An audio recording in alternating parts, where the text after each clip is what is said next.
নমস্কার বন্ধুরা, রিঙ্কুর চ্যানেলে আমার সকল প্রিয় দর্শক বন্ধুদের ওয়েলকাম। আজকে আমি আপনাদের সাথে নতুন স্বাদের এঁচোড়ের একটি রেসিপি শেয়ার করতে চলেছি, যেটা নিরামিষ দিনে লুচি, রুটি, পরোটা কিংবা ভাতের সাথে খেতে দুর্দান্ত লাগবে।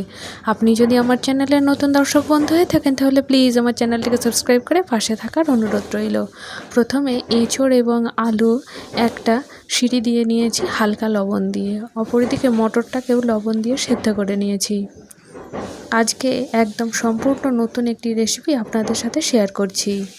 এই রেসিপি যদি আপনারা এখনও বানিয়ে না থাকেন তাহলে প্লিজ আমার এই রেসিপিটা দেখে একবার বানানোর অনুরোধ রইল এবং আমাকে কমেন্টের মাধ্যমে জানান আমার এই রেসিপি আপনাদের কেমন লাগছে। মশলার মধ্যে নিয়েছি আদা বাটা, লঙ্কা, হলুদ, ধনে গুঁড়ো, জিরে গুঁড়ো।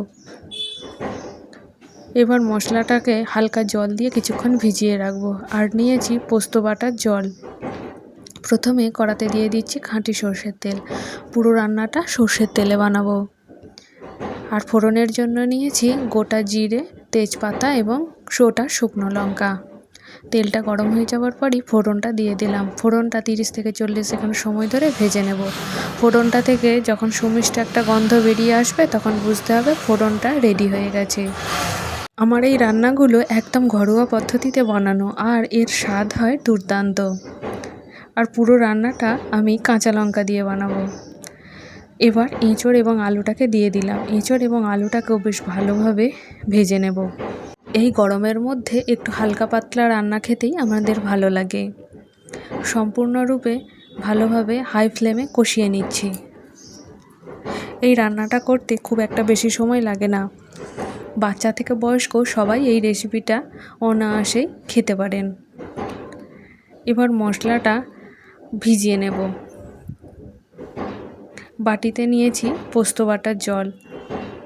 এতে 1.5 টেবিল চামচ পোস্ত রয়েছে। ভালোভাবে গুলিয়ে নেব। দেখুন এঁচোড় এবং আলু অনেকটাই ভাজা হয়ে এসেছে। আরও 2-3 মিনিট সময় ধরে কষিয়ে নিচ্ছি। এইবার যে মশলার পেস্টটা বানিয়ে রেখেছিলাম ওই মশলাগুলো দিয়ে দিচ্ছি। এবার মশলার কাঁচা গন্ধ চলে যাওয়া পর্যন্ত সমস্ত কিছুকে কষিয়ে নেব। এই সময় এর মধ্যে দিয়ে দিচ্ছি পরিমাণ মতো লবণ।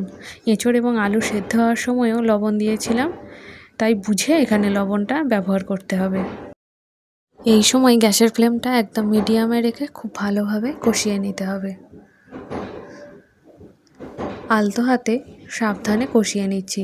এঁচোড়টাকে আমি এমনভাবে সেদ্ধ করে নিয়েছি যাতে এঁচোড়টা সুন্দর সেদ্ধ হয়েছে কিন্তু একটুও ভাঙেনি।